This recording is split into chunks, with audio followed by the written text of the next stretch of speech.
this is Jay Rotting. This week's selection on Couch Critics is Carnosaur. You know, in 1993, audiences clamored for a movie that featured dinosaurs going wild on a bunch of people. Well, they clamored for two movies that went crazy on a bunch of people, and one of them came out victorious, Carnosaur. Tune in this week, and you'll see what all the rage is about.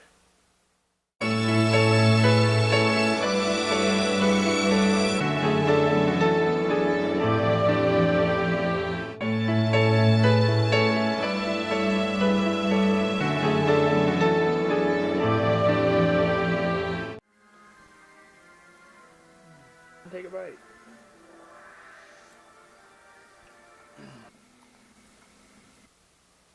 Hi, I'm Anthony Stewart. I'm Jay Rotting. Welcome to Couch Critics, the breakfast edition. As you can see, we've assembled quite a bounty of food for us to enjoy. The idea being, we'd have a carnivorous breakfast for you while we watch Carnosaur. We're gonna go through right now. We're gonna watch Carnosaur, really refresh our memories, so we get the review just right. Because we don't want to miss one single nuance of Carnosaur, do we, Jay?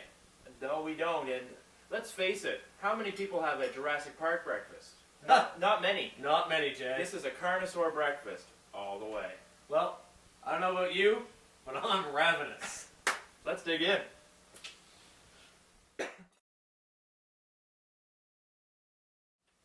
Oh, Whew.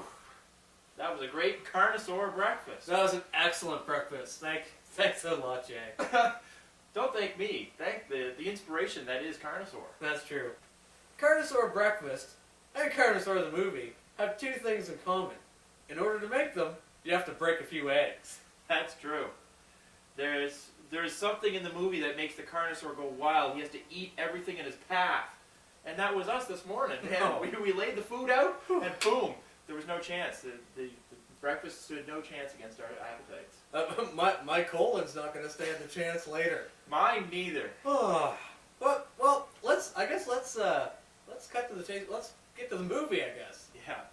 So, with Carnosaur, what we have is we have a movie that came out around the same time as Jurassic Park. Yeah. It actually beat Jurassic Park to the box office. Well, which you can see from its staggering numbers. Well, of course. I mean, the movie has better production values all around. I mean, better puppetry for sure. Oh, I haven't seen that kind of puppetry, Jay, since Muppets Tonight. Me neither. And that's some sweet puppeteering. Yeah, and Kermit never looked so carnivorous, I gotta say. Diane Ladd is the main player in the movie. She plays the evil doctor, I believe. Yeah, and she's way more menacing than Newman from Jurassic Park. I mean, Oh, for sure, all the way around. her mastermind plot is to infect all of women's wombs with Basically, chicken DNA. Eliminating the human race through the women. Yeah. Yeah. So women eat eggs, and then they get infected Right. with the chicken virus that hatches inside their stomach so that they give birth to dinosaurs, even though they don't show... Yeah. Brilliant. Yeah. Brilliant. You can hardly tell that you're carrying a dinosaur inside you. Oh, you don't know. No, you don't It's know. not until the fever kicks in. It's not until the fever kicks in and the egg pops out. Just right out there. Yeah, right out of, eggs. You heard me, eggs out of mammals. Hence the breakfast tie-in, of course. That's why we had to do the breakfast thing. It's Right. all about the chicken and the egg and the dinosaur. Exactly. What came first?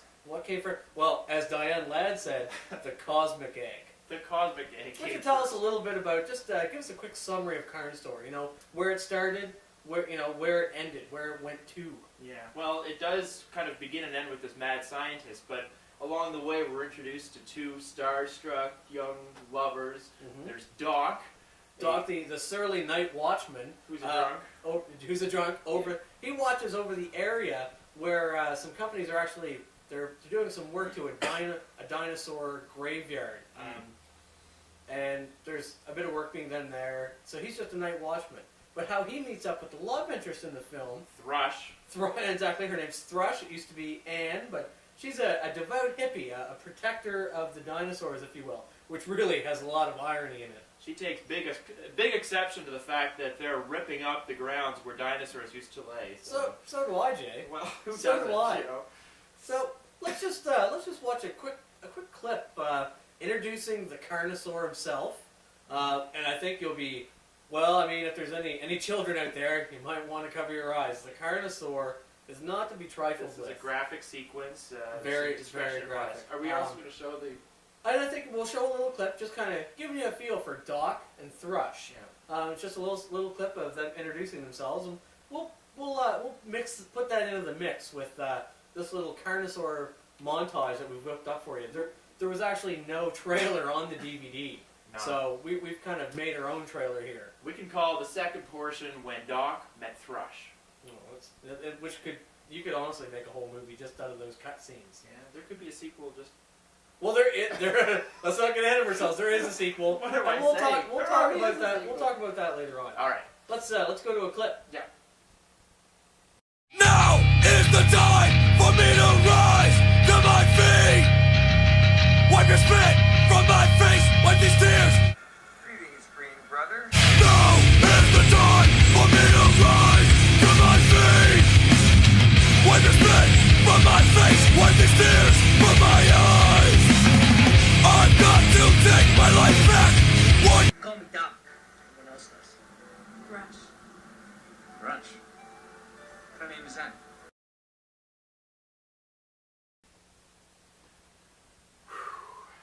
And that's what it's all about right there. That's the essence of Carnosaur. I mean, if you couldn't get a taste of what the movie's like from that clip, then you probably shouldn't even bother watching the whole movie.